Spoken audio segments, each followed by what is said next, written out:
Bonjour tout le monde, je vois plusieurs noms connus et d'autres moins. Bienvenue tout le monde à cette séance des mardis au CQ en collaboration avec le Labo Télé. Donc, séance consacrée encore une fois au métier de la télévision au Québec. Nous avons le bonheur d'avoir avec nous Eva Kabouya. Bonjour Eva, dans une séance animée par Émilie Landry-Lajoie. Et donc, de mon côté, je vais juste faire ces petits mots d'introduction et laisser la parole donc à Émilie qui va poser quelques questions à notre invitée. Émilie est donc doctorante et chargée de cours au département d'histoire de l'art et d'études cinématographiques où elle enseigne en ce moment le cours scénarisation des séries télé. Et elle travaille entre-temps à sa thèse qui a pour titre « La représentation des troubles mentaux au cinéma et à la télévision sous la direction d'Isabelle Reynaud ». Et donc, elle est notre spécialiste de scénario aujourd'hui. Donc, je suis sûre que la séance pourra tout à fait nous intéresser, nous apprendre plein de choses sur les métiers de la télévision et notamment qu'est-ce que ça veut dire scénariser et réaliser pour la télé aujourd'hui. Alors, sans plus tarder, je te laisse la parole, Émilie. Oui, merci Martha. Bonsoir, bienvenue. Donc, juste introduire Eva qui est avec nous ce soir. Tout d'abord, merci d'être avec nous. Eva a débuté sa carrière en écrivant des courts-métrages, le court-métrage 33 en 2014, Cœur d'enfant en 2015, Ava et Axel en 2017. Son court-métrage Poussière a été présenté lors de la 13e édition des festivals Black de Montréal et dans le cadre du programme Tout simplement noir de la 36e édition des Rendez-vous du Québec Cinéma. Sa web-série Amour d'occasion, dont nous aurons la chance de discuter ce soir, a été sélectionnée à Cannes Série dans la compétition Série courte et a remporté le prix Gémeaux de la relève en 2020. La web-série a connu un succès dans les festivals à l'international et a remporté le prix Meilleure série en langue étrangère au NYC Webfest. Donc, Eva, pour commencer, je voulais savoir, est-ce qu'il y a un moment où que tu peux identifier où tu as vraiment eu la piqûre du cinéma et de la télévision et tu as dit, OK, c'est ce que je veux faire, je veux être scénariste? Je dirais que depuis que je suis tout jeune, j'ai toujours aimé comme écrire des histoires. J'ai toujours adoré lire, écrire. Puis ma sœur, elle est aussi écrivaine et scénariste, donc en grandissant, elle me faisait souvent lire ses histoires, donc je l'imitais, puis j'écrivais beaucoup. Mais je dirais que le moment où je me suis dit, oh my God, OK, je veux faire du cinéma, c'est quand je suis rentrée en communication à Concordia. Puis dans le cadre d'un des cours, il fallait qu'on analyse le premier film de Xavier Dolan. Puis c'est vraiment cette œuvre qui m'a comme donné envie de faire du cinéma, si je dois me rappeler d'une œuvre en particulier. Mais sinon, je te dirais que mon amour pour le cinéma, c'est vraiment venu à moi. J'ai comme commencé avec la photographie, puis après ça, j'ai exploré le cinéma, puis c'est ça a commencé vraiment avec cet amour pour juste raconter des histoires en général à travers l'écriture, qui s'est transformée pour raconter des histoires à travers l'écran.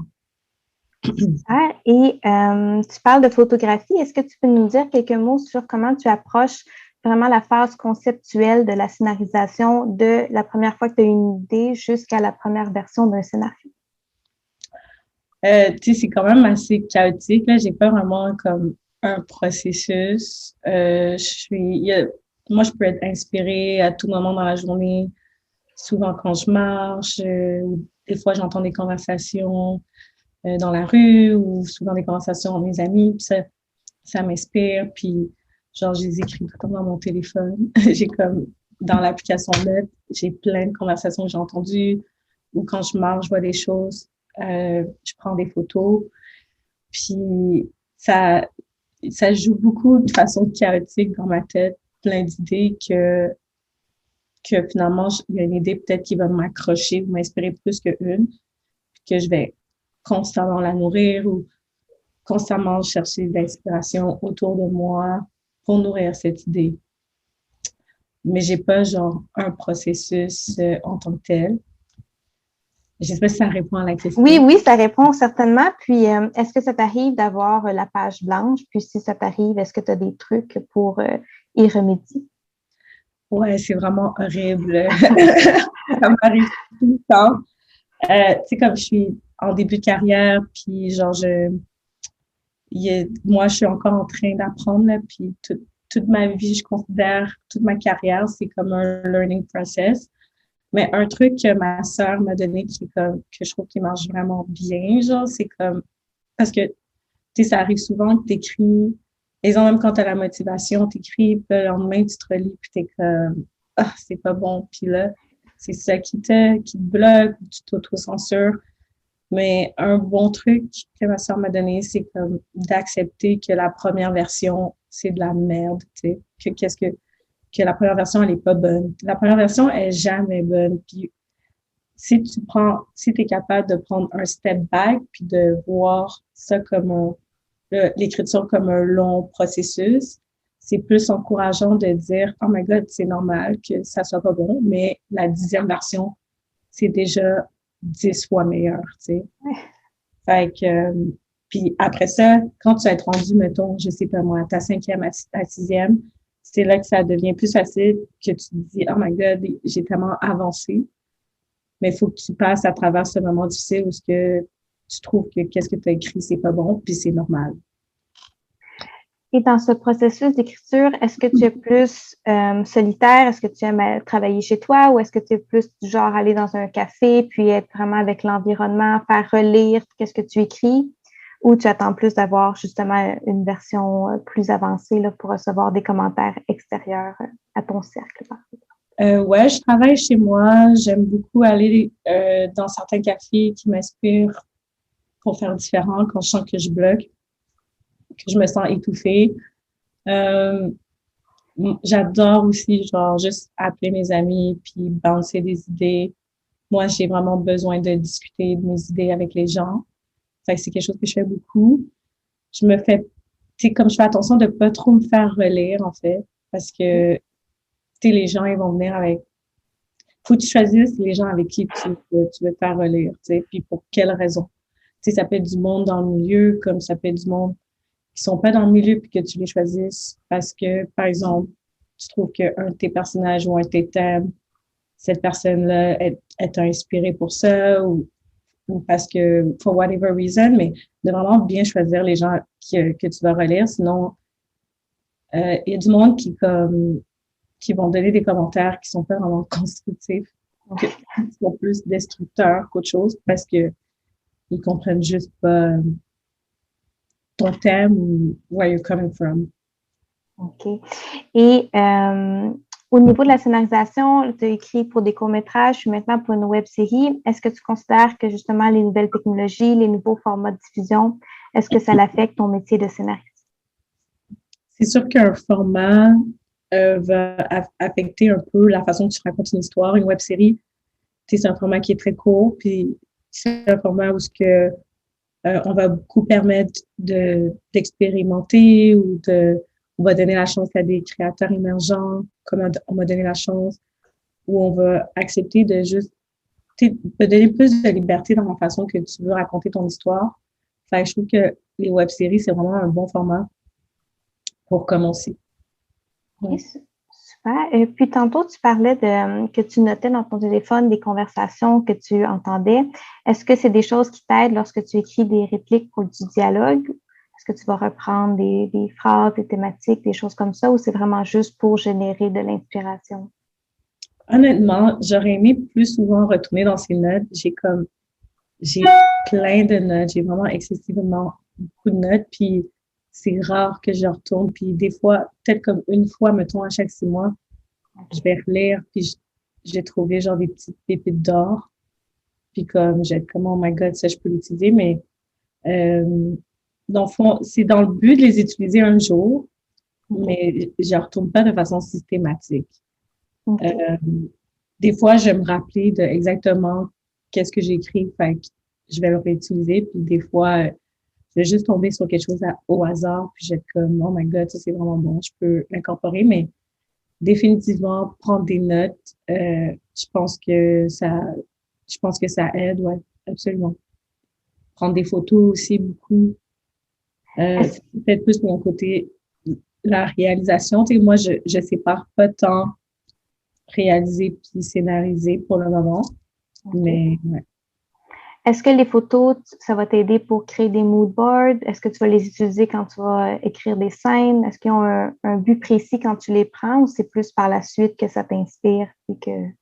Ben souvent, je prends en photo des trucs que visuellement, je trouve ça wow, tu sais, c'est tellement random, c'est tellement comme, j'aime les moments super humains, super authentiques dans les films. Puis aussi, souvent, ces moments sont banals. Tu sais, comme exemple, cette semaine, je marchais dans la rue, au centre-ville, puis j'ai vu, genre, j'étais comme devant l'édifice de Ogilvy, puis j'ai vu une femme, genre, comme deuxième étage. Les lumières étaient ouvertes, elle était comme la seule parmi, genre, toutes les fenêtres, puis elle avait, genre, elle est en train d'habiller un mannequin ou de reconstituer un mannequin. Puis c'était tellement bizarre, tu sais, j'ai pris ça en photo. Puis, je sais pas qu'est-ce que je vais faire avec ça. Je sais pas si un jour je vais l'utiliser. Je sais pas, ça se peut que je m'en rappelle même pas. Mais moi, c'est des images qui me marquent. Fait que je fais juste les noter. Super. Puis, tu as parlé de personnes authentiques, puis ça me fait rebondir un peu sur tes personnages de la série Amour d'occasion. Comment lorsque tu crées tes personnages, est-ce que tu as un lien avec le casting, la distribution? Est-ce que tu crées tes personnages en ayant en tête des acteurs, des actrices, ou c'est vraiment quelque chose qui va venir beaucoup plus tard dans ton processus créatif?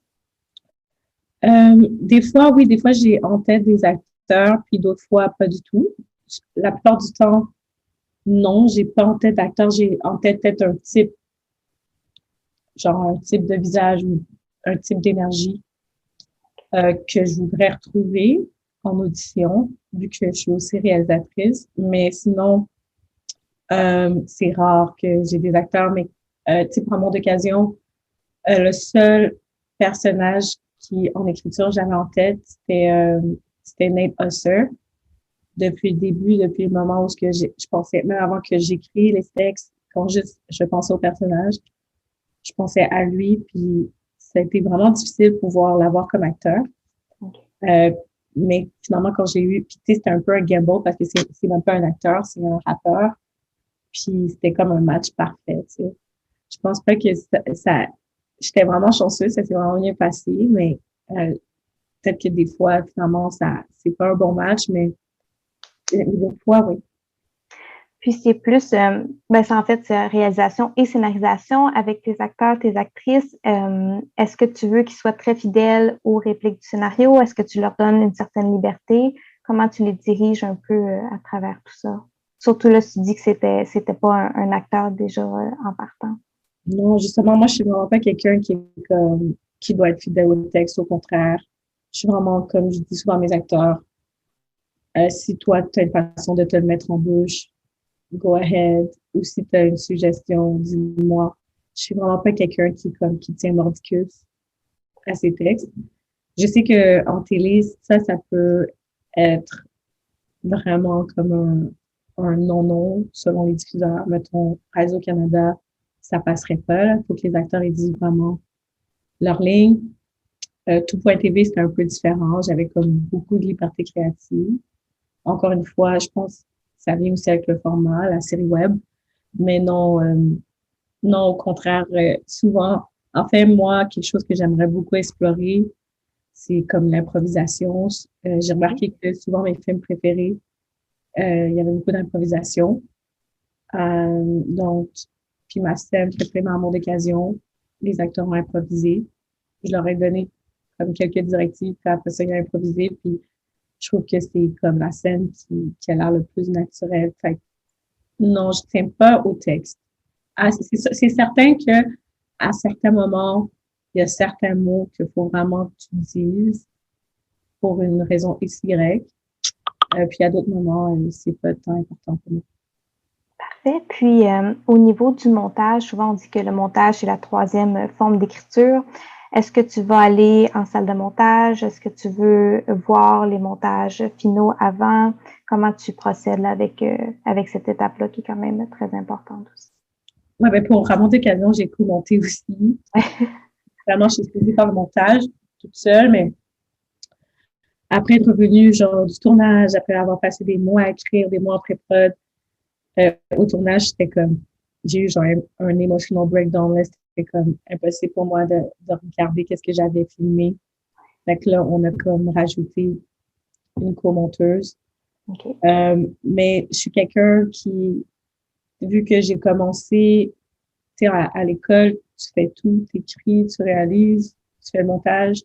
Pour moi, j'ai tout le temps, quand je filme, je pense au montage. Et même à l'écriture, je pense au montage.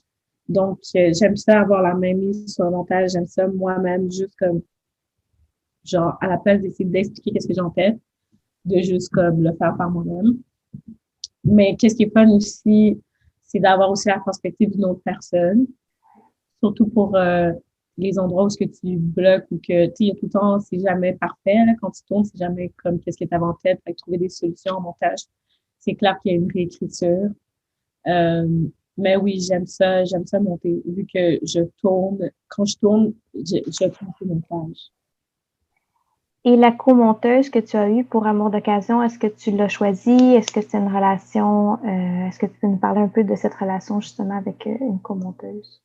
Dans le fond, tu sais, comme vu que, tu sais, encore une fois, je suis nouvelle en milieu, fait que mes collaborations sont souvent des premières collaborations, puis c'est la seule façon de savoir si c'est un bon match ou pas. Puis malheureusement, des fois, c'est pas un bon match, mais tu le sais pour la prochaine fois. En montage, ça s'est vraiment bien passé. Au départ, on m'a donné une assistante monteuse qui est devenue aussi une monteuse, puis elle a fait un premier jet, mettons, puis c'est là que j'ai réalisé que moi, dans le fond, j'ai déjà quelque chose en tête, puis aussi, vu que j'ai tourné d'une certaine manière, mettons, je vais savoir que dans cette scène-là, à comme 35 secondes, c'était vraiment bon cet angle-là, mais tout de suite après, dans cette take-là, c'est pas bon, faut aller dans l'autre take. Fait que je sais que après ça, mettons, où il y a un mouvement de caméra qui est pas tant intéressant ou tant bon, fait que je vais aller dans l'autre angle. Fait que la monteuse, elle peut pas être dans ma tête pour savoir ça. Fait que c'est pour ça que moi-même, j'ai beaucoup de mamies, puis j'aime ça monter, j'aime ça découper. Fait que, je vais le faire, mais je vois du monde qui veut rentrer. Est-ce que je les admets? Oui, Cassandra, est-ce qu'on admet les gens qui veulent entrer? Oui. Voilà, c'est fait. Martha proposait qu'on montre la bande-annonce. Est-ce que ça te va, Eva, si on montre la bande-annonce d'Amour d'occasion? Absolument.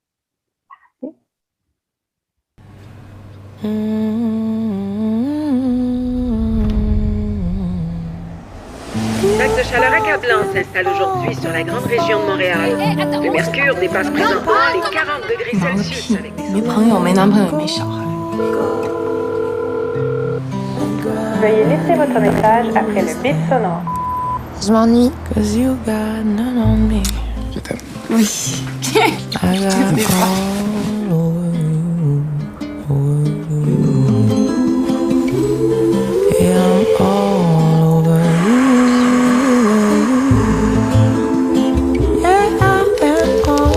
C'est pas tout le monde qui a un papa plein aux os, tabarnak. On n'est pas tous nés avec une cuillère en argent dans la bouche, ça.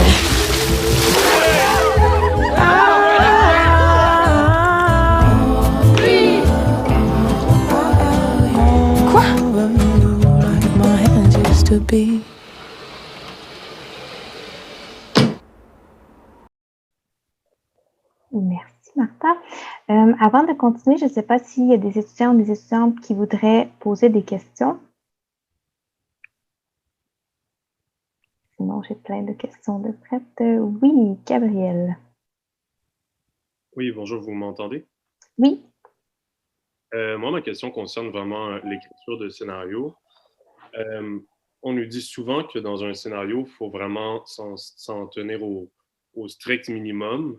pas nécessairement avoir une écriture qui est froide, mais chaque phrase doit évoquer quelque chose pour l'équipe avec qui on va travailler par la suite. Moi, je me demandais, elle est où la place du style un peu dans un scénario? Je me demandais si tu en intégrais déjà, toi, si tu allais un petit peu dans déjà expliquer la psychologie un peu des personnages, ou si vraiment on s'en tenait aux actions simples juste pour ce qu'elles sont. Je ne sais pas si ma question est claire. Oui. Ben, personnellement, moi, je donne pas d'état d'âme. C'est comme je sais pas si c'est ça que tu voulais dire pour la psychologie des personnages. Pour moi, un bon script, il faut que tu le sentes dans les dialogues. Donc, j'évite de parler de naturellement, comment un personnage se sent dans la description. Puis, même de donner des descriptions, à moins que ça soit important. Là, je vais peut-être donner des fois des descriptions de vêtements, quand même assez générales, juste pour donner une couleur ou un sentiment qui va aider l'équipe par la suite. Mais sinon, je donne pas, je garde quand même ça concis. J'ai lu des scripts avec des scénaristes où il y avait beaucoup de styles, mettons, qui sentait vraiment comme un style. Puis je me dis que peut-être ces auteurs-là sont comme plus établis. Ou peut-être que même ça aide dans le ton, peut-être comédique. Donc, c'est une façon aussi de donner un ton. Mais à moins que tu aies une raison précise, je pense vraiment que tout doit se passer dans les dialogues. Des fois, c'est comme vu que moi, avant ça, j'écrivais, je lisais beaucoup, fait que j'avais un background un peu plus littéraire. C'est sûr que j'aime bien ça écrire, j'aime bien ça choisir les mots. Fait que je prends un plaisir aussi dans bien écrire mes descriptions. Mais autre que ça, je reste, c'est à travers les dialogues que ça se passe. Merci. Merci. Je me permets de rebondir sur cette question. Est-ce que tu prépares une Bible pour ta série? Est-ce que tu vas faire des fiches de personnages un peu pour justement, toi, avoir du background sur l'évolution psychologique de tes personnages, mais sans que ça se retrouve nécessairement concrètement dans le scénario, mais que toi, tu sais quand tu scénaries? Oui, je pense que c'est une étape qui est comme cruciale.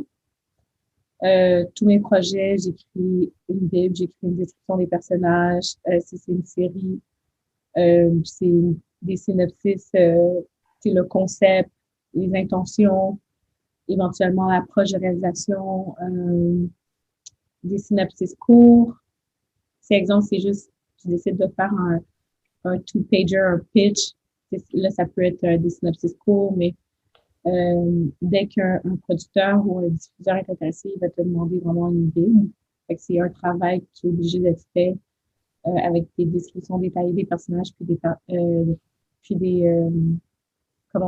des épisodes. Pour mon premier film que je suis en train d'écrire en ce moment, je sais que j'avais écrit un document Word d'une quinzaine de pages juste de description des personnages. Puis éventuellement l'histoire. Je pense que je vais ici avec moi. Je vais juste vous montrer comment ça a l'air. C'est un peu chiffonné, là. Mais tu sais, c'est comme un document avec les intentions, avec les personnages et tout. Ça, c'est comme une version plus concise et propre de ce que j'avais fait. Mais c'est ça, c'est juste comme une espèce de document où tu donnes everything. Puis après ça, tu peux peaufiner par la suite. J'ai cru apercevoir une photo. Est-ce que tu utilises des images dans ton document? Ça, c'était vraiment le document final. Fait que oui, j'utilisais des images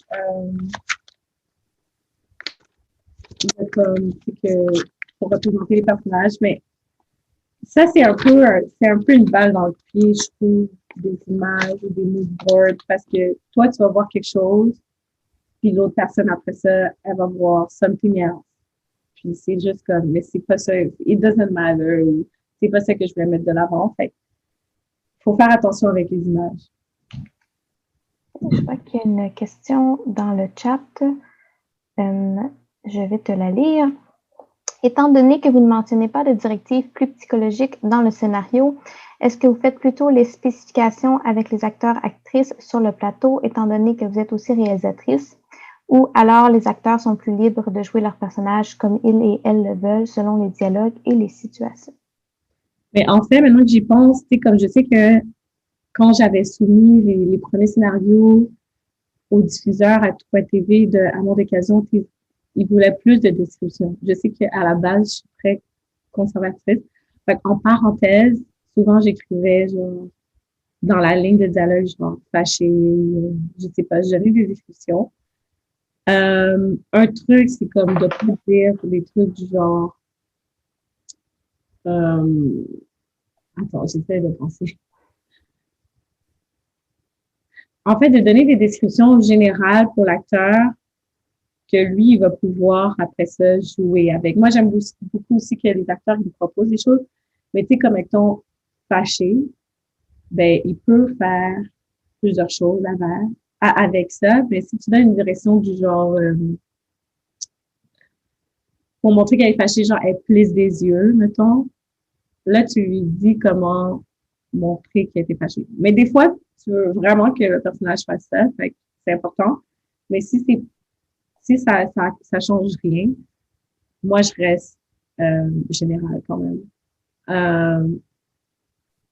Puis en tant que réalisatrice, sur le plateau, j'ai tendance à donner comme trop de notes aussi. Fait que ça, trop, c'est comme pas assez. Genre, après ça, l'acteur, il se sent un peu comme bloqué.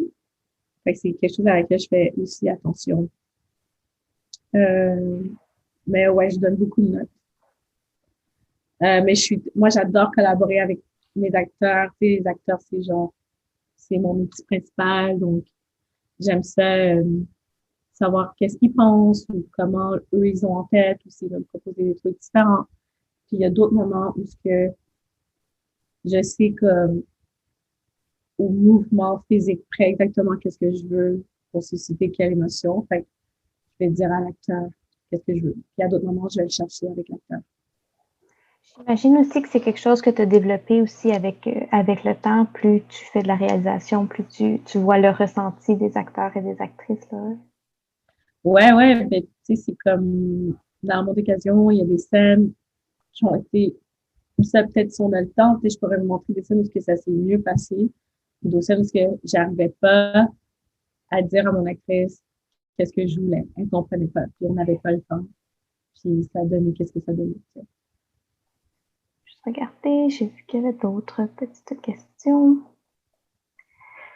Alors, je me demandais, quand tu commences un nouveau projet, qu'est-ce que tu utilises le plus souvent comme catalyseur pour écrire? Par exemple, tu pars d'un personnage, d'une situation, d'une anecdote, d'un message que tu veux passer, d'une esthétique. J'utilise absolument tout. C'est vraiment juste, c'est le chaos. Genre, des fois, ça peut être tout, qu'est-ce que tu as dit. Des fois, je marche dans la rue, puis c'est l'architecture. Comme ça m'inspire.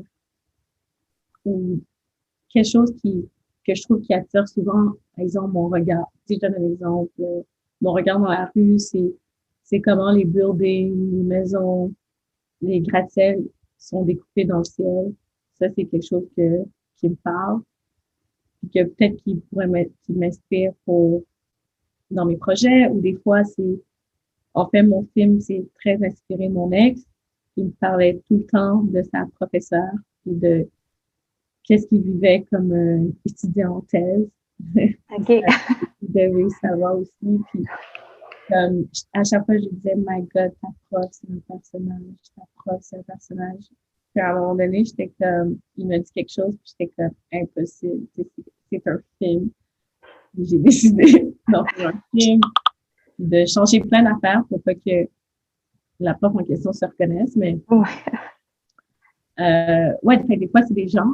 Des fois, tu regardes un film, tu lis un livre, puis ça t'inspire pour une autre histoire.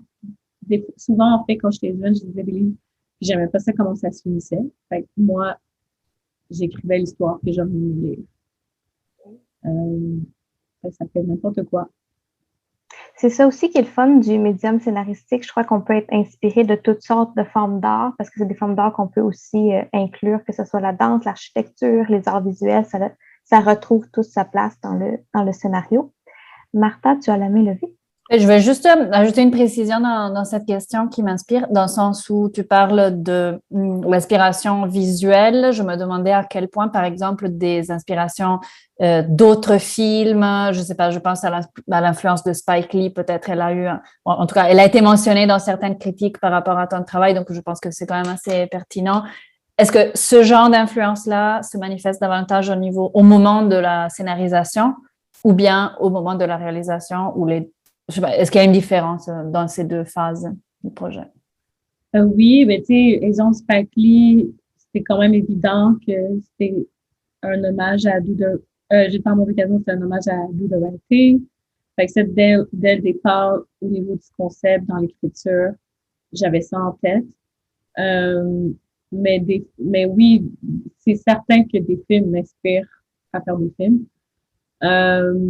Puis quand je vais peut-être plus au niveau de la réalisation, quand je vais commencer à penser à mon film, je vais regarder des films pour m'inspirer ou des films qui m'ont inspiré, je vais les re-regarder ou je vais essayer de trouver genre une texture.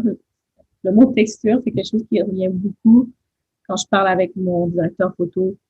J'ai regardé des films puis aller chercher des textures que je veux reprendre ou que je veux partir à partir de ça puis je veux aller dans telle direction.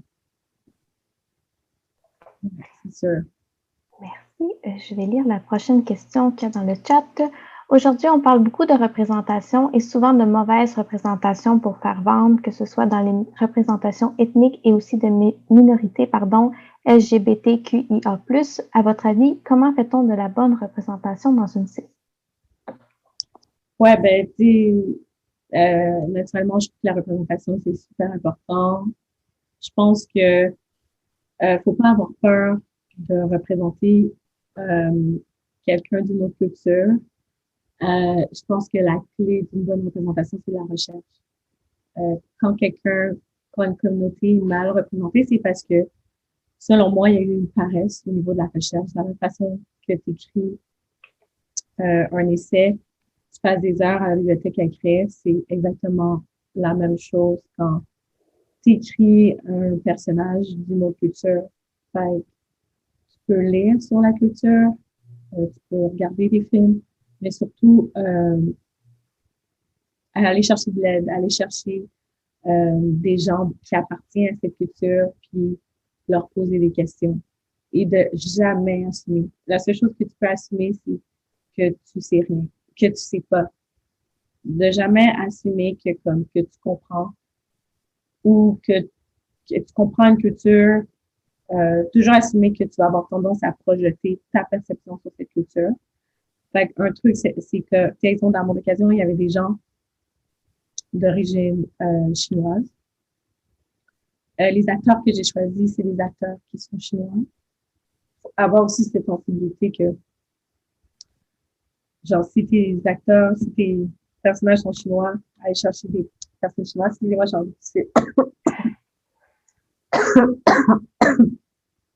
ouais, fait j'ai demandé à mes actrices de lire, puis genre, je voulais avoir leur avis, de savoir comment elle aurait dit, parce qu'il y avait aussi des dialogues en chinois. Donc, de m'assurer que comme, elles m'ont proposé, elles m'ont fait de la traduction. J'ai des amis aussi, j'ai une amie qui était chinoise. C'est pas juste aussi te fier au point de vue d'une personne. Fait que je lui ai demandé de lire également, de dire qu'est-ce qu'elle en pensait. J'ai fait la recherche comme au niveau de la direction artistique. À quoi ça ressemble un salon d'une personne d'origine chinoise?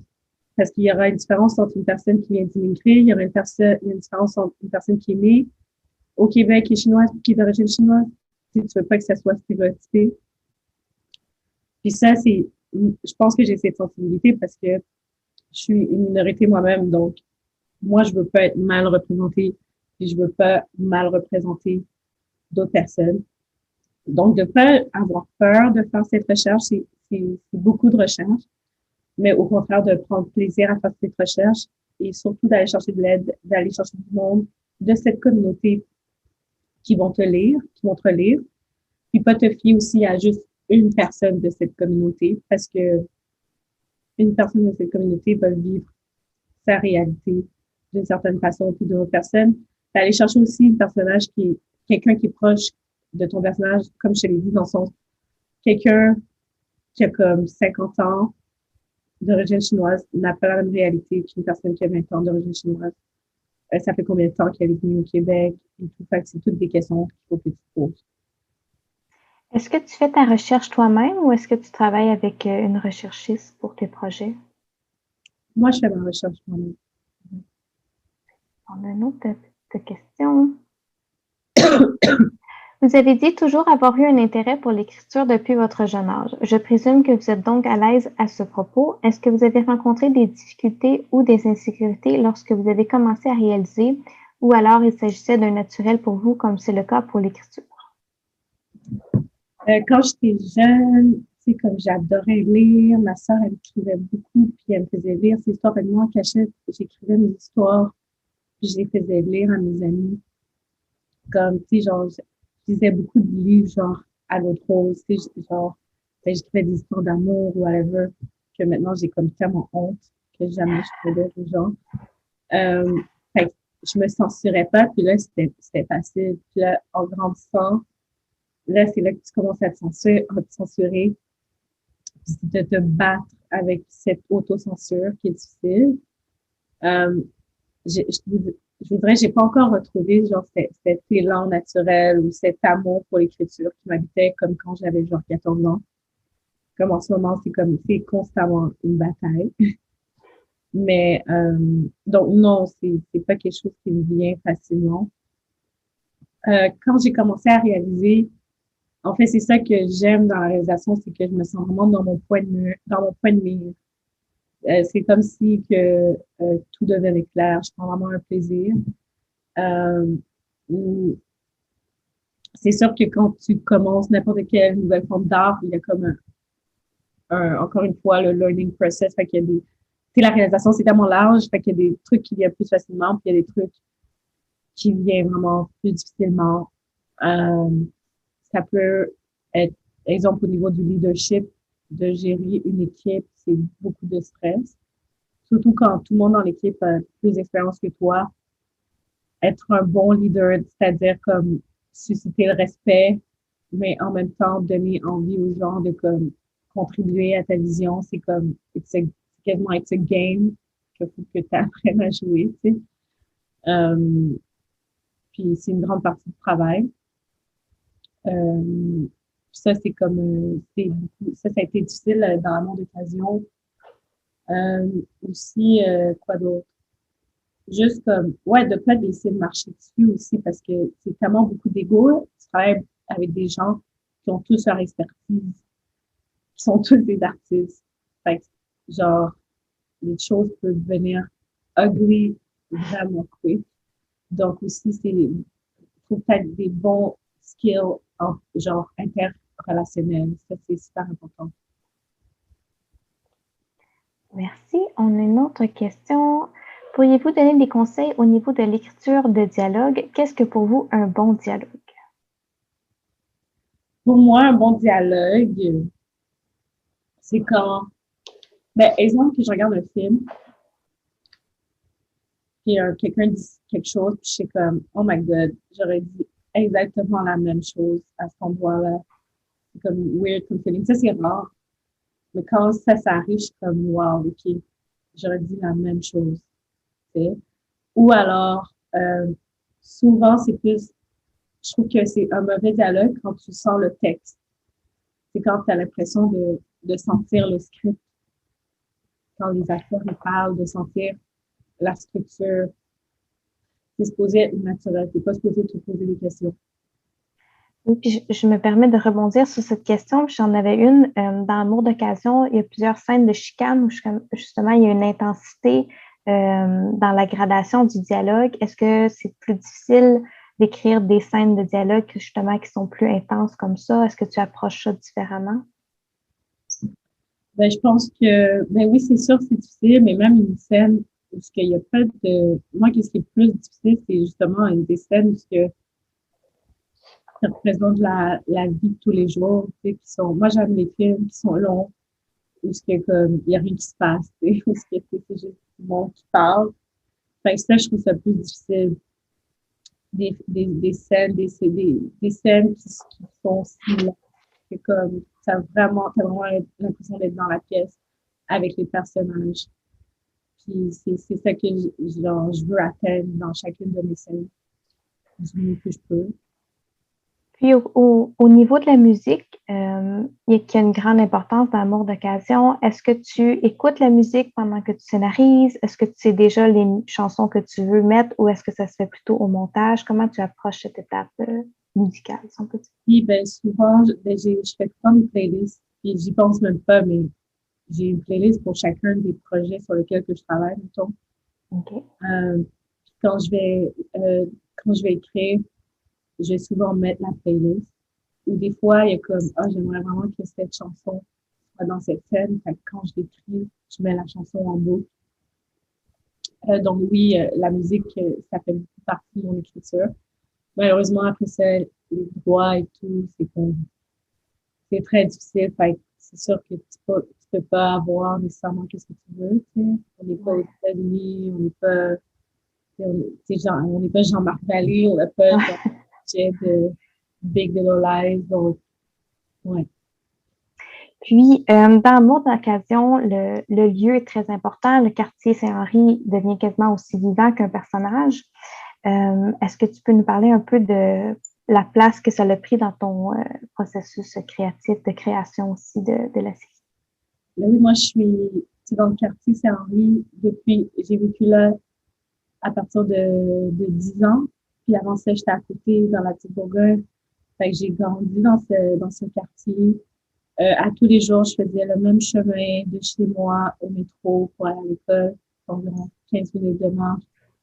Fait que, puis à chaque fois, genre, ça me fait rêver. J'adore marcher, puis je me perds tout le temps dans l'architecture de Saint-Henri. J'ai comme beaucoup d'amour pour ce quartier, qui a comme excessivement changé. C'est le même chemin que j'ai fait pendant, je sais pas moi, 15 ans. Ben, j'ai vu évoluer, j'ai vu la gentrification. Fait que moi, ça me tentait de faire une œuvre selon ma perception, parce que je sentais que le quartier que je connaissais, il disparaissait. Fait que je voulais le capturer, puis je pense pas que c'est le Saint-Henri de tout le monde, c'est le Saint-Henri que moi je vois. Donc, Puis, le projet que tu travailles actuellement, si j'ai bien compris, c'est un long métrage. ouais. Donc, est-ce que tu peux nous parler est-ce que tu approches différemment l'écriture d'un long métrage, d'un court métrage, puis d'une web série? Est-ce qu'il y a des différences dans ton processus d'écriture scénaristique? Oui, c'est sûr. C'est comme, tu sais, dans la web série, moi, c'est des épisodes en 8 ou 12 minutes. Fait que je raconte une histoire en 12 minutes. Puis je vous ai dit que moi, j'aime les films où il y a rien qui se passe. Fait que c'était comme vraiment difficile pour moi de raconter l'histoire avec un début, milieu, fin, dans un si court laps de temps. Donc, c'est clair que l'écriture est différente que dans ce film où ben, c'est mon film. Fait déjà là, en cinéma, t'as pas de diffuseur. C'est comme à l'état d'écriture et tout. Fait que t'as une plus grande liberté artistique juste à cause du médium. Donc, l'écriture est différente, ça, c'est sûr. Puis, je rebondis sur la diffusion. Donc, tantôt, tu nous as parlé que les producteurs, les diffuseurs voulaient voir la Bible. Est-ce que tu peux nous parler un peu de comment ça va fonctionner avec Tout TV, du côté de la diffusion de ta web série? Ouais, je pense que c'est du cas par cas. Mais pour moi, au départ, j'avais écrit un document de présentation de quelques pages, vraiment pas trop long. C'est les producteurs qui sont allés pitcher l'idée sans moi. Les diffuseurs, ils ont été intéressés. Puis par la suite, à l'époque, je faisais ma maîtrise à New York.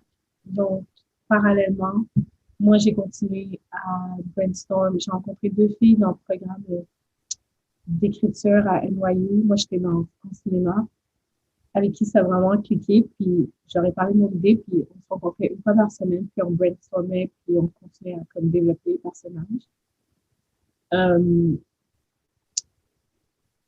Après ça, quand je suis revenue, j'ai écrit par moi-même de façon plus détaillée un document, un book, on appelle aussi une livre de présentation. Je sais que ça faisait 37 pages, mais c'était vraiment long. Dans ça, il y avait mes inspirations, mes intentions, mon approche de réalisation, le concept, le synopsis de chacun des épisodes. Puis tu envoies ça au diffuseur. Et après ça, c'était comme, il approuve, puis une fois que c'est approuvé, là, tu commences à écrire des scénarios, puis là, ils vont dire genre, ah, dans ta Bible, t'as dit tel détail, on le sent pas dans ton scénario, c'est comme ça. Ouais.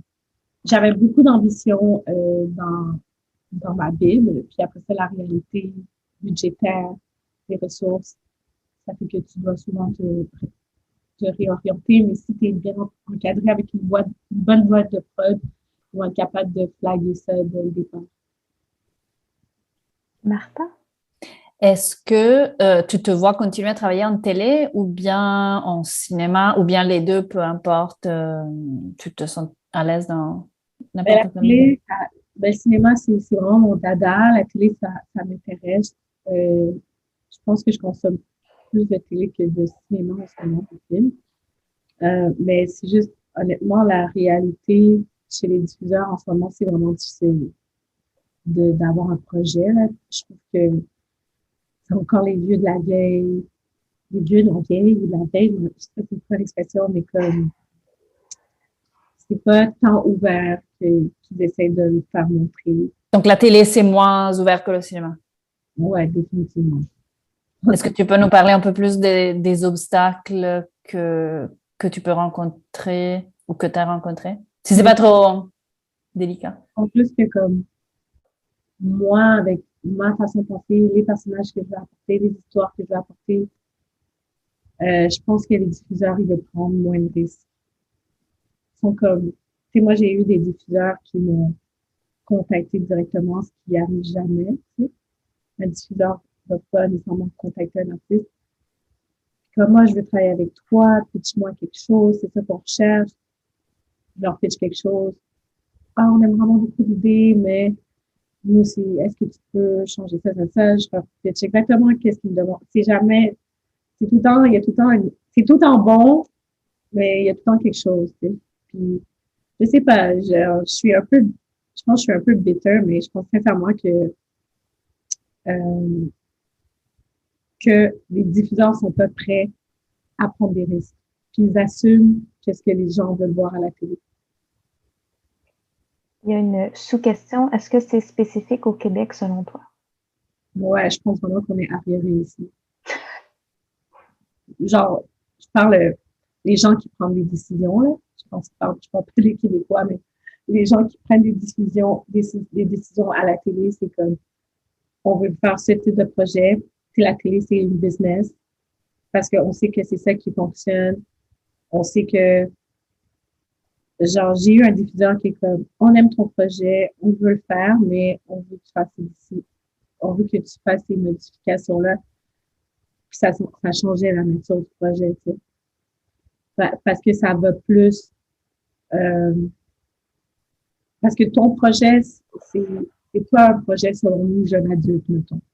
Mais si tu fais ces modifications-là, là, ça va être un projet jeune adulte.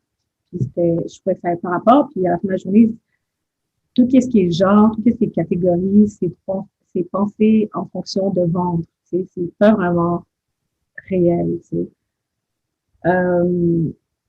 Puis je pense que, mettons, aux États-Unis, ben, ils prennent plus de risques. En même temps, ils ont plus d'argent. Puis c'est pour ça qu'il y a vraiment des shows qui sont vraiment intéressants. Moi, je pense qu'à partir du moment que ton show est bien écrit, que ton show est bon, je pense que ça peut interpeller à tout le monde, même aux gens qui me ressemblent pas. Donc, ouais. Puis, pour parler un peu de la question des budgets, comme scénariste, est-ce que c'est une contrainte que tu as dès le début, que tu te dis, OK, il faut que je peux pas scénariser telle scène parce que ça va coûter trop cher? Puis ensuite, comme réalisatrice, est-ce que c'est des questions aussi qui t'habitent là, pendant la réalisation? Moi, j'essaie de pas me donner de limites. J'essaie de rêver grand. C'est comme, j'essaie d'écrire le script. Il y a beaucoup de monde là, qui vont penser à ces genres de choses-là. Puis c'est pour ça que tu vas voir genre des histoires qui sont les mêmes petites histoires. Moi, je pense rêve grand, puis après ça, genre, ton producteur, il va te ramener sur terre. Mais je pense pas que tu devrais te censurer aussitôt dans la conception de ton projet parce que tu te dis, ah, tu sais, 500 figurants, c'est trop, genre. Mais comme si c'est important pour que la scène a l'air réelle, écris-la, tu sais. Puis après ça, tu te réajusteras. Puis, est-ce que tu trouves que la relation producteur-productrice, scénariste au cinéma et à la télévision, c'est très différent ou c'est quand même semblable? Là, je découvre, là, tu sais, j'ai une expérience en web série avec des producteurs, puis une autre expérience. Même entre différents producteurs dans le même médium, c'est différent, mais ouais, en cinéma, je pense juste que il y a encore plus le culte de l'auteur, de l'idée, donc il y a plus une liberté créative, je pense. Puis, tantôt, tu as dit que les producteurs avaient pitché l'idée sans toi au diffuseur pour amour d'occasion. Ça, est-ce que c'est quelque chose qui arrive souvent, qu'un producteur va pitcher une idée sans le scénariste? Est-ce que ça t'est arrivé ou est-ce que normalement tu fais tes pitchs toi-même? Ouais, je pense que ça arrive quand même souvent. Je pense, ben, les premiers contacts, ils vont faire les premiers contacts. Souvent, c'est eux, en fait, c'est eux qui font le pont tout le temps. Il y a tout le temps un producteur qui va faire le pont entre les diffuseurs puis l'auteur, même quand la série a été approuvée puis que je suis en écriture, les diffuseurs vont lire, ils vont donner leurs commentaires à la production va donner leurs commentaires. S'il y a des communications que moi, je dois donner aux diffuseurs, c'est jamais directement, c'est tout le temps à travers le producteur. Mais oui, c'est normal qu'il y a une première étape, un premier contact qui est fait entre le producteur puis les diffuseurs, puis après ça, il y a une séance de pitch avec les diffuseurs. Mais c'est pas tout le temps comme ça. Je pense que ça peut changer, mais je pense que ça, c'est la norme. Puis, est-ce que tu as ou aimerais travailler avec un co-scénariste ou pour toi, la scénarisation, c'est vraiment un travail individuel? Oui, ben, je travaille tout le temps avec des co-scénaristes.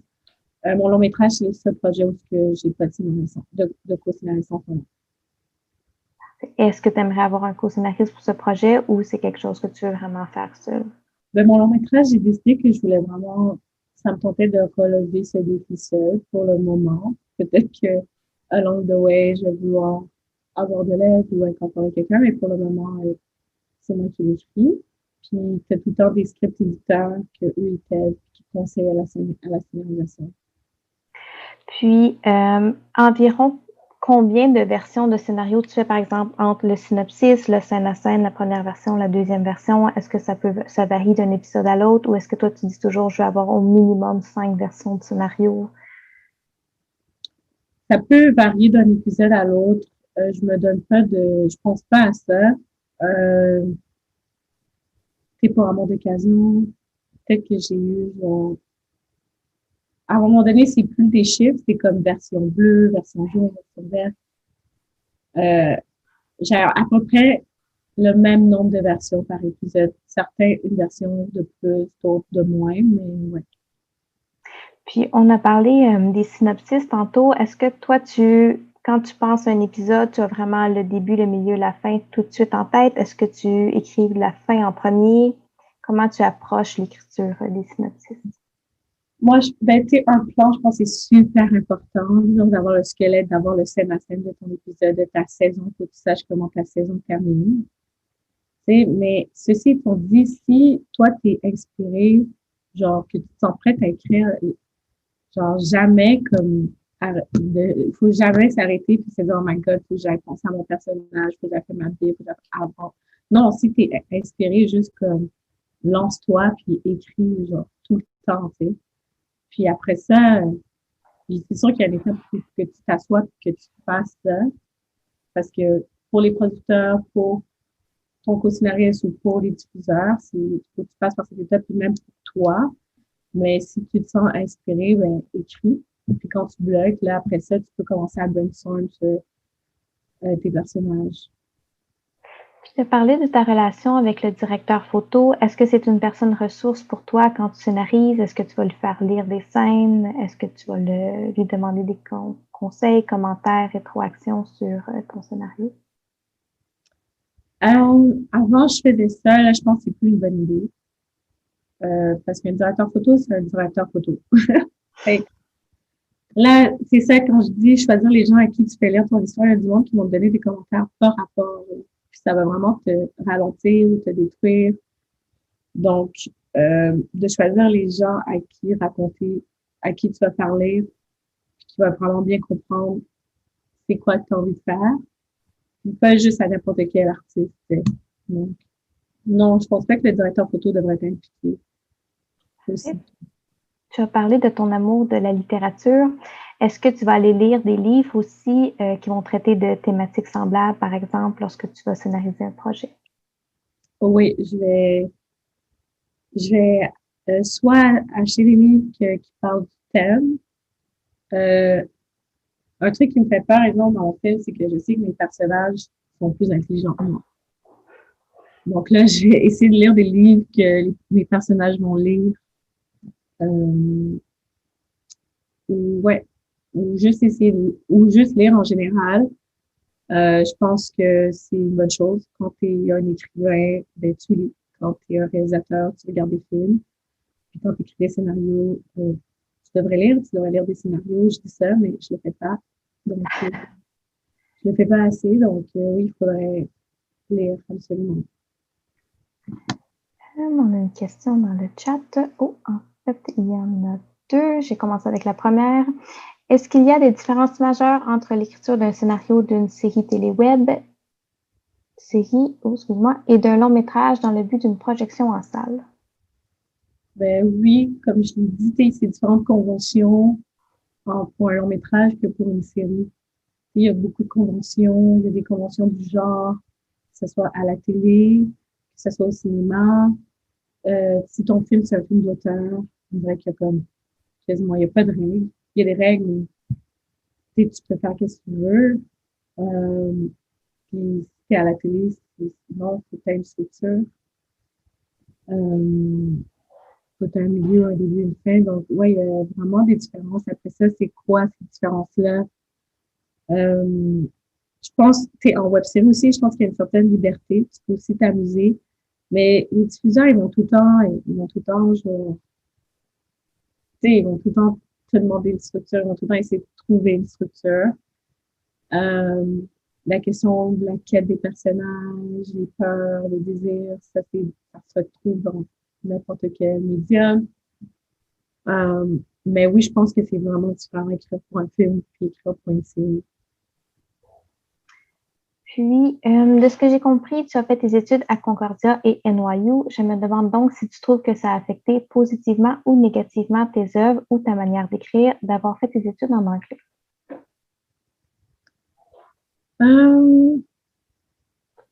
Une question. Je trouve qu'en dialogue, non, parce que, tu sais, des dialogues, c'est comment tu parles. Donc, ça peut nécessairement affecter ma façon d'écrire. Tu sais, moi, j'ai fait mon bac en communication à Concordia. Tu sais, moi, je lisais vraiment beaucoup quand j'étais jeune, puis je considère quand même que j'ai un écrit, ça se retrouve genre dans la moyenne, là. Il y a du monde qui écrit mieux que moi, puis je sais que j'écris mieux que d'autres personnes. Je trouve que c'est plus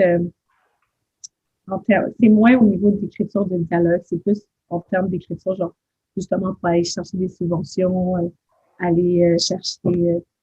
Moi, je trouve que j'ai comme arrêté de lire vers 20 ans. Avant, je lisais tout le temps.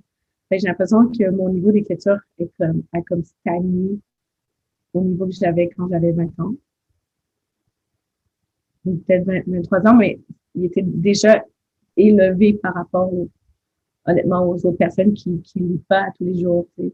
moi, je pense que pour les demandes de subventions, c'est important de savoir écrire, mais il y a plein de réalisateurs qui ne savent pas écrire. Donc, je pense pas que c'est un problème non plus de pas nécessairement être et d'avoir la meilleure écriture, la meilleure plume, mais en termes de dialogue, je trouve pas que ça affecte que j'ai étudié en anglais, non pas du tout. Si ça a affecté mes œuvres, ben c'est sûr que NYU, j'ai choisi cette école parce que c'est une école qui, c'est comme la ville de New York, c'est là où ce que le cinéma indépendant a pris jour. Donc, c'est sûr que j'ai choisi cette école parce que c'est une école qui encourage beaucoup le cinéma d'auteur. Fait que ça affecte qu'est-ce que les films, ça affecte les professeurs, eux, qu'est-ce qu'ils vont présenter, qu'est-ce qu'ils vont apprendre. Si j'avais étudié à LA, à USC, ben, ça aurait été du cinéma d'Hollywood qui m'intéresse pas. Donc, c'est sûr que... Puis moi, je fais en communication à Concordia, je suis spécialisée en film. Puis mon prof, elle venait de New York. Puis elle faisait beaucoup du cinéma expérimental. Fait que mes premiers courts-métrages, ils étaient très expérimentaux. Fait que déjà là, ça a comme affecté mon introduction au cinéma. J'aime le cinéma expérimental. Puis c'est sûr que où ce que tu étudies, le programme dans lequel tu étudies, ça va affecter comment tu consommes, comment tu écris, ça c'est sûr. Merci. On a une autre question. Qu'aurais-tu ajouté, changé à Amour d'occasion si tu avais eu l'occasion de réaliser des épisodes plus longs? Tout. Tout changé, mais comme là, en ce moment, c'est tellement difficile pour moi de re-regarder. J'ai tellement passé de temps en écriture, en montage, que je vois juste les défauts. Fait que c'est sûr que il y a plein de choses que j'aurais changé. J'aurais eu un pace qui est vraiment plus lent. Comme j'aime vraiment ça, comme introduire un univers ou set up a mood. Puis, exemple, encore une fois, Big Little Lies, je trouve c'est un bon exemple parce qu'il y a beaucoup de scènes. Tu sens qu'ils ont plein d'argent, tu sens que le réalisateur, il y a toutes les libertés parce qu'il y a comme beaucoup de scènes en auto où ce que les personnages vont juste écouter de la musique et même pas de dialogue. Puis ça, il y a plein de producteurs en télé qui auraient, ben non, on va enlever cette scène, c'est de l'argent pour nous. Tu sais, ça sert à rien, mais non, ça sert à comme mettre un mood, rentrer dans la tête du personnage. Donc, moi, je crois beaucoup en ça de prendre son temps. Sous question, ça t'a pris combien de temps construire la série Amour d'occasion? J'ai peut-être travaillé à temps partiel, mettons, genre septembre, octobre, novembre, décembre, janvier, février, mars. Mettons, pendant 7 mois, j'ai peut-être travaillé comme vraiment à temps partiel, genre une fois par semaine sur ça. Là, de façon super intense, à partir de mars. Non, ça doit être mai, juin. Puis pendant comme 4 mois, j'ai écrit, mettons, à temps plein dessus. Ça a peut-être pris 1 an faire cette idée, tu sais. Est-ce que tu aimerais revisiter les personnages peut-être dans une saison 2 ou est-ce que tu aimerais revisiter ces personnages dans un autre format, par exemple, dans un court-métrage ou dans un long-métrage? Non, pas du tout. Non. Non, je ne veux plus retourner. Puis, pour revenir sur les œuvres littéraires qui sont importantes pour toi, est-ce qu'il y a une œuvre en particulier que tu aimerais adapter, soit au cinéma ou à la télévision? En ce moment, je suis en train de lire, c'est The Parable of the Sower, qui est un livre de Octavia Butler. Puis c'est une auteure afro-américaine. Est-ce qu'on m'entend? Ouais. Oui.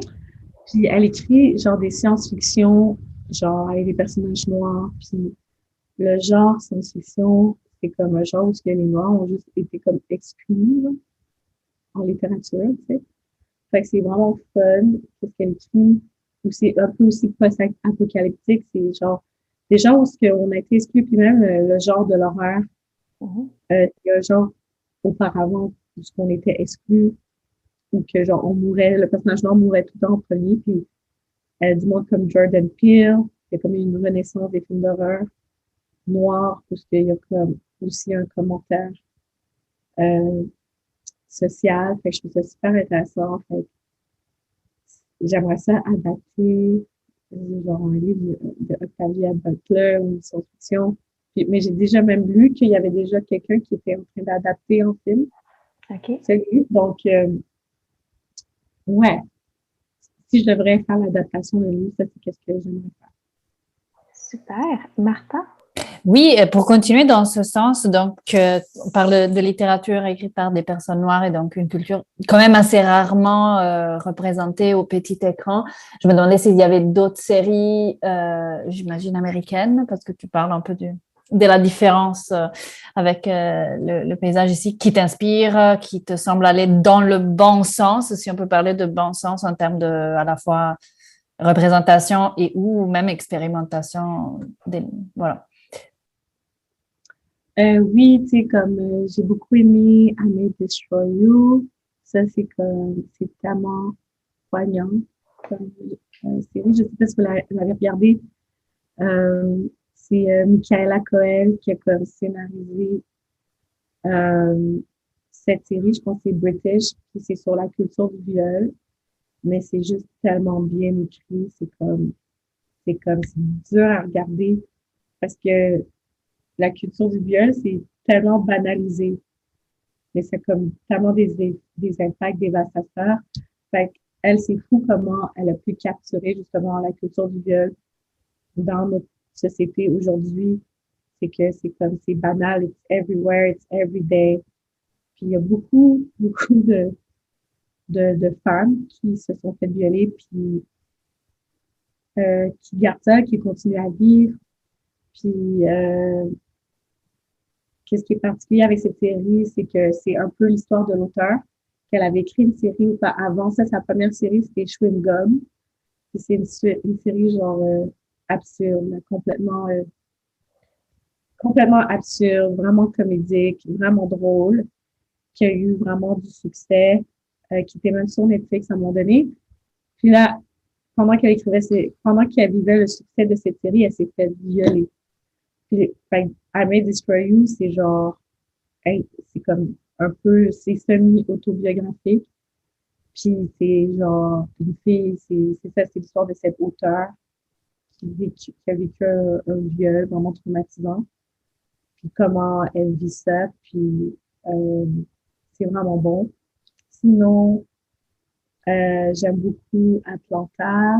J'ai pas terminé, je sais que la nouvelle saison vient de sortir. Ça, c'est comme, tu regardes ça justement, puis c'est comme, waouh, ces personnages-là, là, genre, ils existent tellement, genre, ils me rappellent tellement quel goût que j'ai. Je trouve que les personnages en Atlanta sont vraiment réels. J'aime beaucoup cette série.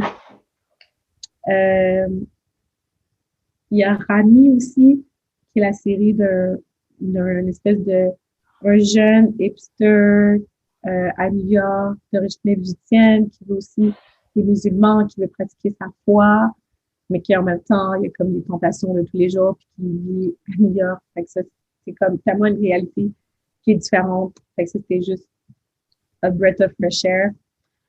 Et sinon, une de mes séries préférées, là, que je trouve que c'est comme une des meilleures séries qui est sortie les 10 dernières années, c'est Watchmen. J'ai genre adoré cette série. C'est juste wow en termes d'écriture, de réalisation, de personnages. Puis c'est une adaptation d'un comic, d'un DC comic. Puis c'est comment ils se sont appropriés l'histoire, puis qu'ils ont recontextualisé, puis qu'ils ont réécrit l'histoire. Je trouve ça magnifique. Merci, oui, tout à fait d'accord sur plein de choses. Effectivement, c'est intéressant de se dire qu'est-ce que ça veut dire une série bien écrite. Et je me dis quand même que plusieurs des séries que tu as mentionnées sont vraiment très marquées par une dimension où l'épisode prend un rôle très important. Donc, c'est vraiment pas comme si on lisait un roman. Il y a vraiment une dimension très télévisuelle. Si on prend I May Destroy You, j'ai un peu l'impression chaque épisode est presque une réécriture du passé. C'est tout un travail dans la mémoire, de monde possible aussi, parce qu'on a plusieurs fins alternatives également. Donc, c'est quand même très lié à à une autonomie, non, pas une autonomie, mais à une valeur individuelle de l'épisode. Donc, je trouve ça très spécifique aux séries. Et je me demande, est-ce qu'il y a un intérêt, en fait, à scénariser des séries, justement, parce que peut-être ça permet vraiment autre chose qu'un film. Ben oui, je pense, comme, tu sais, c'est ça, la nature épisodique de la télé te permet de vraiment te focusser sur tes personnages puis les construire à travers toute une saison. Tu sais, fait que je trouve ça super intéressant. Puis, c'est ça, les personnages sont au cœur de chacune des séries que j'ai énumérées. C'est ça qui font c'est les personnages qui font la beauté de ces séries-là. Oui, j'aimerais rebondir là-dessus, justement. Les séries que tu mentionnes, souvent, c'est des personnages forts, c'est des personnages complexes, pardon, et surtout multidimensionnels. Donc, toi, quand tu t'as parlé tantôt que tu faisais des fiches de personnages, est-ce qu'il y a un personnage de série qui vraiment t'a marqué et continue de t'inspirer dans ton propre processus créatif, que tu dis, OK, ça, c'est vraiment un bon personnage? Ouais. Alors, c'est une vieille série, genre, qui est comme, à chaque fois qu'ils se demandent, oh my god, c'est ma série préférée, le monde, c'est toujours comme, ah ouais, qui. Puis des fois, il y a du monde qui sont comme, oh my god, moi aussi, puis je sais que comme, on a compris la même chose. Et ça, c'était peut-être pas tant, oui, le personnage, mais c'était juste comme l'univers aussi. J'ai beaucoup aimé la série, c'est une vieille série, là, qui passait sur CW, Véronica Mars. C'est comme, je trouve que comme, ils ont tellement réussi, l'auteur a tellement réussi à créer un univers, puis il prenait c'était la première fois que je voyais ça dans une série, où que, en fait, chaque épisode, j'ai comme regardé les 3 saisons, genre 3 fois, mais comme, exemple, c'est comme une espèce de Nancy Drew moderne, une fille qui fait des enquêtes. Son père est détective, puis elle a fait des enquêtes, genre, à l'école pour le fun, puis elle se fait payer. Mais comme exemple, à chaque épisode, il y a une enquête, mettons.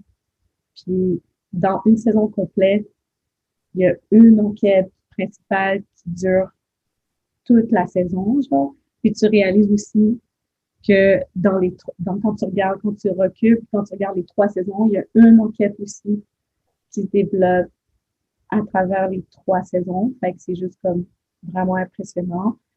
Et après ça, plus dans l'univers, tu sais, ils ont comme créé une ville en Californie avec des personnages que comme, souvent ce genre de séries-là, surtout sur CW, il va y avoir un nouveau personnage qui va être introduit dans un épisode, puis après ça, tu ne vas plus jamais le revoir, il va servir un rôle.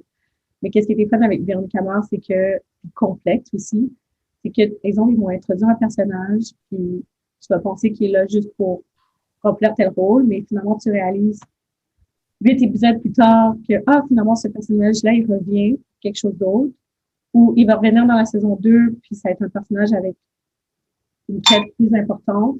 Fait qu'il y a comme un niveau de complexité où en fait, tu as vraiment établi un univers où il y a des personnages qui reviennent. Il y a des personnages en second plan qui reviennent en premier plan. Un peu comme dans la vraie vie, tu vois du monde qui sont pas importants à ce moment-ci dans ta vie. Puis peut-être un an plus tard, ils jouent un rôle majeur dans ta vie. Fait que j'aime comment ils faisaient revenir des personnages. En fait, genre, je trouve que, ouais, le personnage de Véronica Mars, c'est comme, je trouve que c'est un de mes personnages préférés de la télé parce que elle est tout le temps, elle est très constante, je trouve, dans son évolution. La façon qu'elle agit, il y a une raison pourquoi, selon ses traumas. Puis, elle va pas juste, elle réagit tout le temps en conséquence de qui elle est. Elle va pas faire des trucs qui, comme, des fois, c'est comme, tu trouves out of character pour servir l'action ou l'intrigue. Puis, c'est fun de la suivre jusqu'à l'université, puis de voir que les mêmes défauts qu'elle avait dans la saison 1, ils sont toujours là, puis que l'auto-sabote un peu. Fait que je trouve ça bien écrit. Je trouve qu'il y a un amour. Les auteurs, les écrivains, les scénaristes derrière cette série, ils ont un amour pour leurs personnages. Ils veulent les respecter. Puis c'est rare de voir ça même aujourd'hui. Donc, oui, c'est... Oh my God. C'est Siri qui m'a parlé pour tout ça.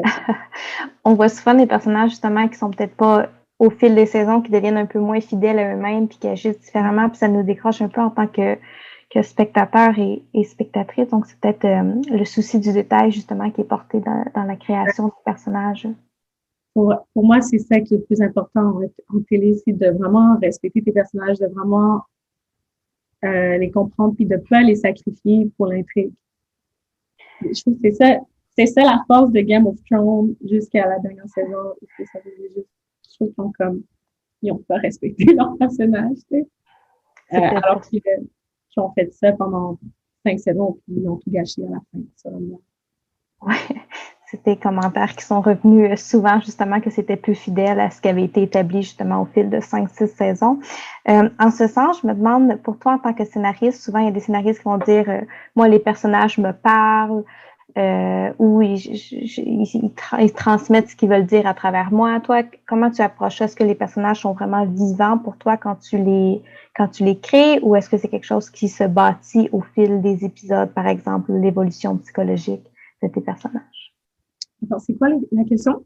Est-ce que tu peux dire que tes personnages te parlent, ou est-ce que tu vraiment les crées au fil des épisodes, ou est-ce que c'est vraiment très concret pour toi quand tu commences à scénariser que le personnage est de telle manière, il va agir de telle manière, il va parler de telle manière, ou c'est un processus plus long pour toi? Je pense que c'est important de pouvoir l'établir dès le départ pour que justement qu'il soit fidèle. Après ça, c'est tellement long le processus d'écriture, donc c'est sûr que par la suite, ton personnage va changer, va évoluer, tu vas être inspiré par d'autres choses, tu vas vouloir faire des modifications. Mais en fait, je pense que c'est vraiment important de connaître ton personnage. Mais encore une fois, jamais s'empêcher d'écrire ou d'être inspiré à écrire. C'est comment tu sais l'écrire. Fait que si tu as une inspiration, juste écris-le. Puis après ça, tu feras tout ton travail de recherche par la suite. Mais c'est important. C'est quelque chose que tu peux pas bypass, selon moi. Et qu'est-ce que tu aimes le plus du métier de scénariste, puis qu'est-ce que tu aimes le plus du métier de réalisatrice? Mis à part, en tout cas, écrire, là, je pense que c'est le pire métier au monde, là. La torture, c'est comme, à chaque fois, c'est comme, pourquoi je me fais ça? C'est comme, c'est te mettre out there, puis en plus, les gens te lisent, puis là, c'est juste comme une critique, c'est tellement difficile. Je pense que la partie où ça commence à être fun, c'est quand, justement, tu as comme pris plusieurs versions, et que t'as vu d'où tu viens, genre, t'es comme, oh my God, maintenant, ça commence à être bon, puis j'ai fait tout ce travail-là, puis ça commence à faire du sens. Fait que tu prends un plaisir à comme te relire, à réécrire, puis à envoyer ça à ta script éditrice, elle te donne des commentaires. Fait que c'est plus à ce niveau-là pour moi, ça devient fun. Puis après ça, je sais pas c'est quoi la deuxième partie. Pour le métier de réalisatrice, qu'est-ce que tu aimes le plus? C'est fun quand tu vois tes personnages, tu as trouvé ton casting, ils prennent vie, mais c'est vraiment sur le plateau, c'est quand tu diriges les acteurs. Moi, j'aime beaucoup penser au cadrage aussi, au blocking, comment les personnages bougent dans l'espace. Donc, c'est ça, tous ces éléments créatifs, là, c'est ça qui est fun. Puis, tu as parlé tantôt d'autocensure quand on écrit, puis de critique. Est-ce que tu as trouvé une manière de bloquer justement ces commentaires-là qui viennent dans le processus d'écriture, ou c'est quelque chose qui va toujours être un apprentissage pour, quand on est scénariste, justement, faire la part de qu'est-ce qui est un commentaire, puis qu'est-ce qui est un commentaire constructif qui va nous aider? Ouais, je pense que c'est... Des fois, genre, tu vas savoir tes intentions, puis il y a quelqu'un qui va arriver, puis qui va vraiment te désorienter ou te décourager. Je pense que des bons commentaires sont comme constructifs, sont pas destructeurs. Peut-être que la personne, elle n'a pas compris tes intentions. C'est ça qu'ils vont faire. La personne, elle va projeter pour elle qu'est-ce que c'est une bonne histoire ou quoi que ce soit. Fait que c'est vraiment important de faire lire par une personne qui comprend tes intentions, qui soit à la même longueur d'onde. D'où l'importance du script éditeur. Puis après ça, des fois, tu as envie une fois que tu as comme une version vraiment avancée, tu as envie de faire lire ça aussi à des personnes qui connaissent pas du tout l'idée, juste pour avoir leur point de vue.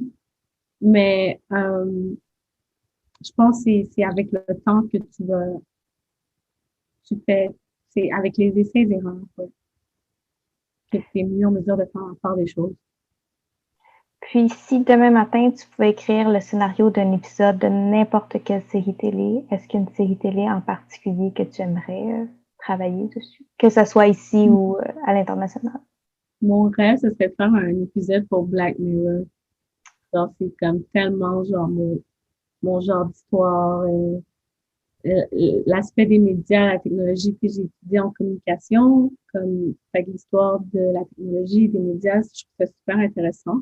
Puis c'est justement ça qu'ils explorent. Est-ce que la modernisation, est-ce que l'avancement technologique is a good thing or a bad thing? Fait que ça, c'est comme quelque chose des questionnements qui me passionnent. Puis c'est aussi l'humour noir, le côté magique réaliste. C'est vraiment genre exactement le genre de truc qui m'intéresse. Puis, nous avons dans le Zoom plusieurs étudiants qui sont soit en scénarisation, en études visuelles. Est-ce que tu aurais des conseils pour la relève, pour quelqu'un qui veut devenir scénariste en télévision? Moi, je vous dis de just do it, genre juste vous lancer, c'est vraiment important d'avoir les gens là qui sont loin dans ce milieu-là, c'est même pas les gens les plus talentueux, là, c'est les gens qui ont comme le plus confiance en soi, c'est les gens qui se mettent aux bons endroits, au bon moment, qui se créent un réseautage, puis qui foncent dans le fond.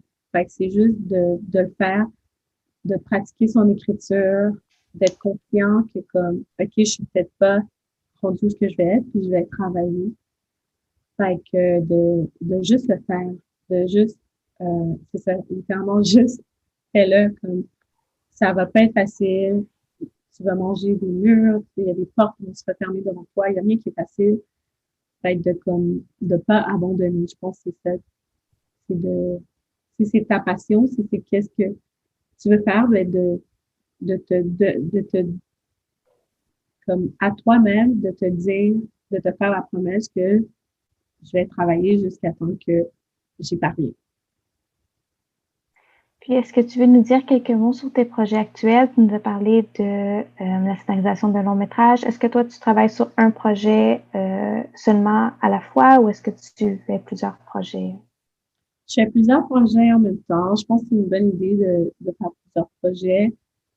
Il y a mon long métrage qui est comme plus lent, sur lequel je travaille, puis pour lequel j'ai reçu le financement de la CEDEC. Je suis aussi en pré-production sur une série qui a été scénarisée par ma sœur. Fait que c'est pas moi qui l'ai écrit. C'est la première fois que je scénarise quelque chose que j'ai pas écrit. Fait que ça, c'est une nouvelle expérience aussi pour laquelle on va rentrer en tournage en mai. Après ça, j'ai quelques idées de séries qui sont à différents niveaux. C'est ça. Super. Est-ce que tu voudrais aborder quelque chose qu'on n'a pas parlé encore durant la conversation? Moi, il n'y a rien qui me vient à l'esprit. Moi, encore difficile. Merci de cette question. Parfait. Est-ce que nous avons des questions du public? Moi, j'aurais peut-être une autre question.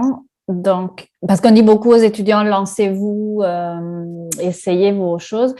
Donc, génial. Je me dis du côté de l'institution, nous, les profs, les programmes concrets, qu'est-ce qui pourrait être amélioré aussi dans la volonté de donner plus de chance aux femmes, aux personnes racisées, à des personnes qui manquent encore un peu dans l'industrie. Donc, toi, de ton côté, dans ton expérience, est-ce que le parcours d'études que tu as fait t'a permis de t'affirmer? Est-ce qu'il y aurait des choses que tu aurais souhaité trouver, que tu n'as pas trouvé? Qu'est-ce que tu penses que les institutions devraient donner aux jeunes qui commencent?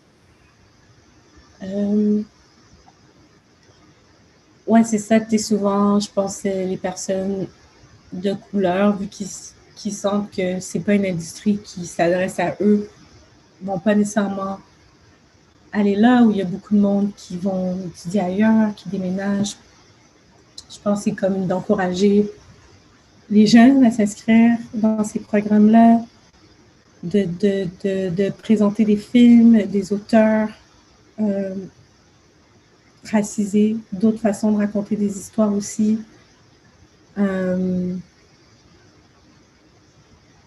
Ouais, je sais pas, j'ai pas... Oui, non, le fait que ça passe beaucoup par la représentation me semble aussi très central dans le sens où changer nos syllabus et voilà, aller vers la recherche, comme tu disais tout à l'heure, je trouve ça très inspirant. C'est ça, mais de la même façon qu'on fait l'effort de mettre des œuvres par des femmes, de mettre des œuvres aussi dans le syllabus par des personnes de couleur, parce que ça, c'est ça, c'est important. Merci. Est-ce que le public a d'autres questions? Sinon, on peut s'arrêter là. Ça fait une bonne heure et demie qu'on discute. Donc, je pense que c'est génial tout ce qu'on a fait. Est-ce que, Émilie, tu veux le mot de la fin? Oui, bien, ça va être un mot de remerciement. Merci beaucoup, Eva, pour ta générosité, puis pour ton ouverture là, envers les étudiants. Je pense que c'était très pertinent pour eux.